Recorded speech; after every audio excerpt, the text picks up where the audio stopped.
En la noche del 25 de noviembre de 1120, el navío blanco zarpó rumbo a Inglaterra y se hundió en Barfleur, con todos cuantos viajaban a bordo, salvo uno. El navío era lo más moderno en transportes marítimos, e iba dotado de todos los adelantos conocidos por los armadores de la época. La notoriedad de aquel naufragio se debió al gran número de personalidades que se encontraban entre el pasaje. Además del hijo y heredero del rey, iban también 2 bastardos reales, varios condes y barones, y gran parte de la corte. Su trascendencia histórica fue la de dejar a Henry sin heredero directo, y su resultado final, el de una lucha por la sucesión y el período de anarquía que siguió a la muerte de Henry. A. L. Poole, desde el libro Domesday a la Carta Magna. Prólogo. 1123.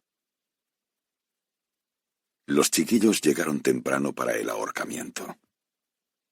Todavía estaba oscuro cuando los 3 o 4 primeros se escurrieron con cautela de las covachas, sigilosos como gatos, con sus botas de fieltro.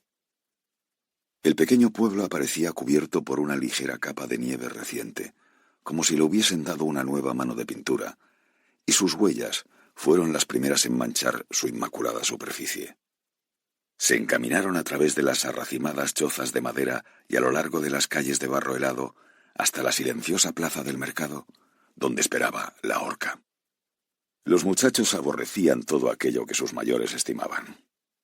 Despreciaban la belleza y se burlaban de la bondad. Se morían de risa a la vista de un lisiado, y si topaban con un animal herido, lo mataban a pedradas. Alardeaban de heridas y mostraban orgullosos sus cicatrices, reservando una admiración para cuando de una mutilación se trataba. Un chico al que le faltara un dedo podía llegar a ser un rey. Amaban la violencia. Podían recorrer kilómetros para presenciar derramamientos de sangre y jamás se perdían una ejecución. Uno de los muchachos orinó en la tarima de la horca. Otro subió por los escalones, se llevó los dedos a la garganta, se dejó caer y contrajo el rostro parodiando de forma macabra el estrangulamiento. Los otros soltaron gritos de admiración, y 2 perros aparecieron en la plaza del mercado, ladrando y corriendo. Uno de los muchachos más pequeños empezó a devorar una manzana, pero uno de los mayores le dio un puñetazo en la nariz y se la quitó. El más pequeño se desahogó lanzando una piedra contra uno de los perros que se alejó aullando. Luego, como no había nada más que hacer, se sentaron sobre el pavimento seco del pórtico de la gran iglesia, a la espera de que sucediera algo. Detrás de las persianas de las sólidas casas de madera y piedra que se alzaban alrededor de la plaza, oscilaba la luz de las velas en los hogares de artesanos y mercaderes prósperos, mientras las fregonas y los aprendices encendían el fuego, calentaban agua y preparaban las gachas de avena. El día cambió de la negra oscuridad a una luz grisácea. Los pobladores empezaron a salir de los bajos portales, envueltos en gruesos y toscos abrigos de lana, y se dirigieron ateridos hacia el río para recoger agua. Pronto un grupo de hombres jóvenes, mozos de caballos, braceros y aprendices, irrumpió en la plaza del mercado. Desalojaron a bofetadas y puntapiés a los chiquillos del pórtico de la iglesia, y luego se apoyaron contra los arcos de piedra esculpida para comentar, mientras se rascaban y escupían en el suelo, la inminente ejecución por ahorcamiento. Si el condenado tenía suerte, afirmaba uno, el cuello se lo rompía nada más caer al vacío. Era una muerte rápida e indolora.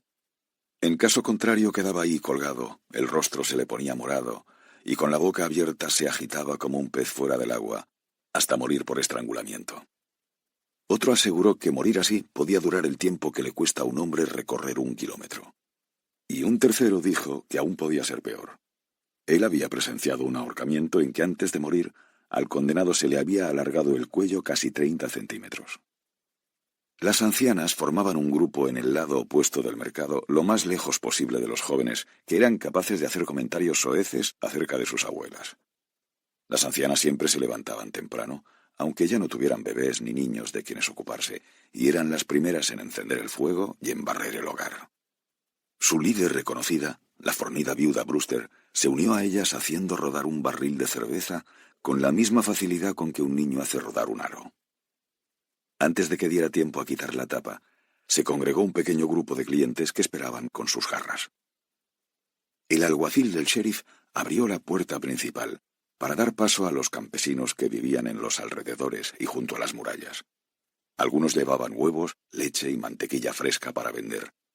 Otros acudían a comprar cerveza o pan, y había quienes permanecían de pie en la plaza, aguardando a que tuviese lugar el ahorcamiento. De vez en cuando, los curiosos ladeaban la cabeza como gorriones cautelosos, y echaban una ojeada al castillo que se alzaba en la cima de la colina que dominaba el pueblo.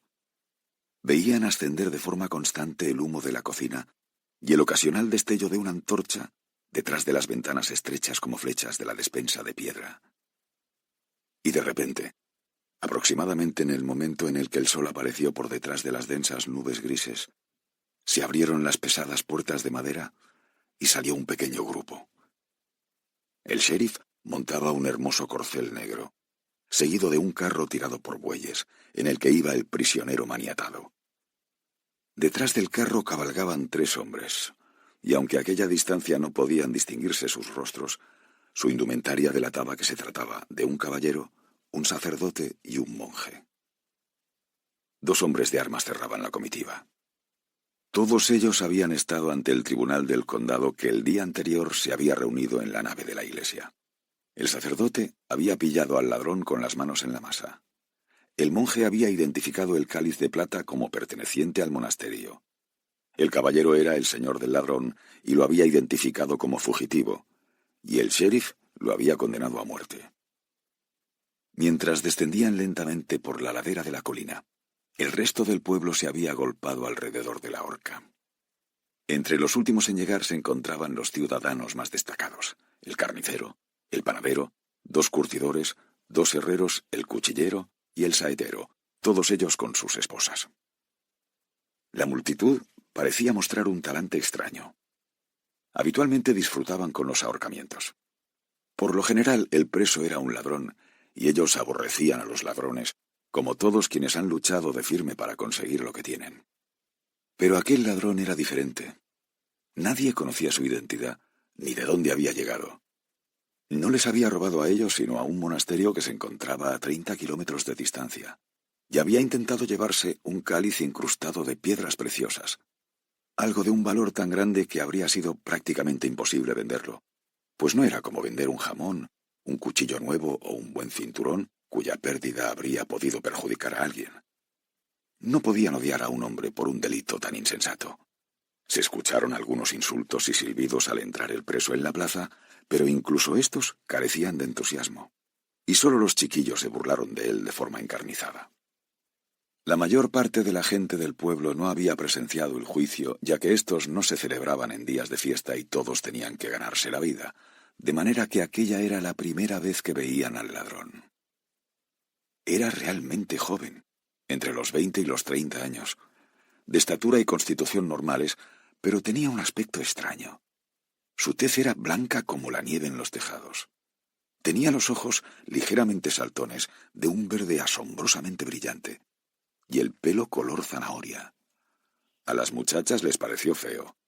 Las viejas sintieron lástima de él, y los chiquillos se morían de risa. Todos conocían al sheriff, pero no así a los 3 hombres que habían decidido la condena del ladrón.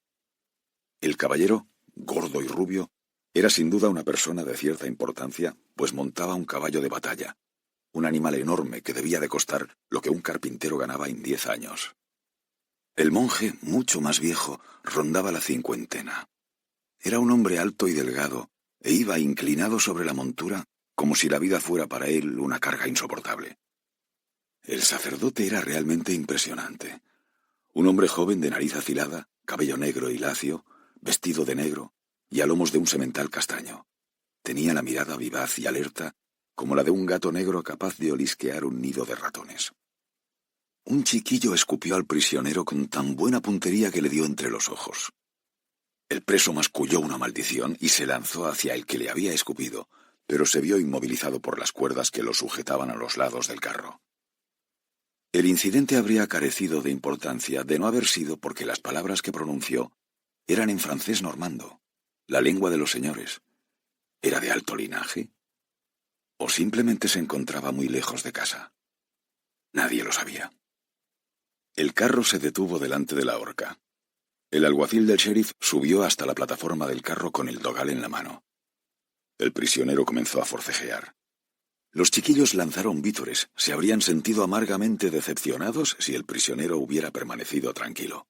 Las cuerdas que le sujetaban las muñecas y los tobillos le impedían moverse, pero sacudía bruscamente la cabeza intentando evadirse del dogal. El alguacil, un hombre corpulento, retrocedió un paso y golpeó al prisionero en el estómago. El hombre se inclinó hacia adelante sin aliento, y el alguacil aprovechó para deslizarle el dogal por la cabeza y apretar el nudo. Luego saltó al suelo y tensó la cuerda, asegurando el otro extremo en un gancho colocado al pie de la horca. Aquel era el momento crucial. Si el prisionero forcejeaba, solo lograría adelantar su muerte. A continuación, los hombres de armas desataron los pies del prisionero, dejándole en pie sobre el carro, solo, con las manos atadas a la espalda. Se produjo un silencio absoluto entre la muchedumbre. Cuando se alcanzaba ese punto, solía producirse algún alboroto. O la madre del prisionero sufría un ataque y empezaba a dar alaridos, o la esposa sacaba un cuchillo y se precipitaba hacia la plataforma en un último intento de liberarlo. En ocasiones el prisionero invocaba a Dios pidiendo el perdón, o soltaba maldiciones escalofriantes contra sus ejecutores. Ahora los hombres de armas se habían situado a los lados de la horca, dispuestos a intervenir en caso de producirse algún incidente. Fue entonces cuando el prisionero empezó a cantar. Tenía una voz alta de tenor, muy pura. Las palabras eran en francés, pero incluso quienes no comprendían la lengua advertían por la desgarradora melodía que se trataba de una canción de tristeza y desamparo. Un ruiseñor preso en la red de un cazador cantó con más dulzura que nunca, como si la fugaz melodía pudiera volar y apartar la red. Mientras cantaba, miraba fijamente a alguien entre el gentío. Gradualmente se fue abriendo un hueco alrededor de la persona a quien miraba, y todo el mundo pudo verla. Era una muchacha de unos 15 años. Al mirarla, todos se preguntaban cómo no habían reparado antes en su presencia. Tenía una cabellera larga y abundante de color castaño oscuro, brillante, que le nacía en la frente despejada formando lo que la gente llamaba pico de viuda. Los rasgos eran corrientes y la boca sensual, de labios gruesos. Las mujeres mayores, al observar su ancha cintura y los abultados senos, imaginaron que estaba embarazada y supusieron que el prisionero era el padre de la criatura. Pero nadie más observó nada, salvo sus ojos. Podría haber sido bonita, pero tenía los ojos muy hundidos, de mirada intensa y de un asombroso color dorado, tan luminosos y penetrantes que cuando miraba a alguien, éste sentía como si pudiera ver hasta el fondo de su corazón, y tenía que apartar la mirada ante el temor de que descubriese sus más íntimos secretos. Iba vestida de harapos, y las lágrimas corrían por sus suaves mejillas. El conductor del carro miró expectante al alguacil, y éste al sheriff, a la espera de la señal de asentimiento. Impaciente, el joven sacerdote de aspecto siniestro dio un codazo al sheriff, pero éste hizo caso omiso. Dejó que el ladrón siguiera cantando. Se produjo un silencio impresionante mientras el hombre feo de voz maravillosa mantenía a raya la muerte. Al anochecer, el cazador cogió su presa. El ruiseñor jamás su libertad. Todas las aves y todos los hombres tienen que morir, pero las canciones pueden vivir eternamente. Una vez acabada la canción, el sheriff hizo un gesto de asentimiento dirigido al alguacil, que azotó el flanco del buey con una cuerda, al tiempo que el carretero hacía chasquear su látigo. El buey avanzó, lo que hizo que el condenado se tambalease. Arrastró el carro y el hombre quedó colgando en el aire. La cuerda se tensó y el cuello del ladrón se rompió con un chasquido. Se oyó un alarido y todos se volvieron hacia la muchacha. No era ella la que había gritado, sino la mujer del cuchillero que se encontraba a su lado. Sin embargo, la joven era el motivo del grito. Había caído de rodillas frente a la horca, con los brazos alzados y extendidos ante ella. Era la postura que se adoptaba para lanzar una maldición. La gente se apartó temerosa, pues todos sabían que las maldiciones de quienes habían sufrido una injusticia eran especialmente efectivas, y sospechaban que algo no marchaba bien en aquel ahorcamiento. Los chiquillos estaban aterrados. La joven miró con sus hipnóticos ojos dorados a los 3 forasteros, el caballero, el monje y el sacerdote, y soltó su maldición, subiendo el tono de la voz a medida que hablaba. Yo os maldigo. Sufriréis enfermedades y pesares, hambre y dolor. Vuestra casa quedará destruida por el fuego y vuestros hijos morirán en la horca. Vuestros enemigos prosperarán y vosotros envejeceréis entre sufrimientos y remordimientos y moriréis atormentados en la impureza y el dolor. Mientras pronunciaba las últimas palabras, la muchacha cogió un saco que había en el suelo junto a ella y sacó un gallo joven. Sin saber de dónde en su mano apareció un cuchillo y de un solo tajo cortó la cabeza del ave. Mientras la sangre aún brotaba del cuello del gallo, la muchacha arrojó el cuerpo descabezado de éste contra el sacerdote de cabello negro. No llegó a alcanzarlo, pero la sangre lo salpicó, al igual que al monje y al caballero que lo flanqueaban. Los 3 hombres retrocedieron con una sensación de asco, pero no pudieron evitar que la sangre los alcanzara en la cara y manchase sus ropas. La muchacha se volvió y echó a correr. El gentío se apartaba a su paso y se cerraba detrás de ella. Por último, el sheriff, furioso, mandó a sus hombres de armas que fueran en su busca. Empezaron a apartar a empujones a hombres, mujeres y niños, pero la muchacha se perdió de vista en un santiamén. Y el sheriff sabía de antemano que aunque intentase atraparla, no la encontraría. Dio media vuelta con fastidio. El caballero, el monje y el sacerdote no habían visto huir a la muchacha. Seguían con la mirada fija en la horca. El sheriff siguió aquella mirada. El ladrón muerto colgaba del extremo de la cuerda. Su rostro, pálido y juvenil, tenía tintes azulados. Debajo de su cuerpo, que oscilaba levemente, el gallo descabezado, aunque no del todo muerto, corría alrededor de él formando un círculo desigual sobre la nieve manchada de su sangre.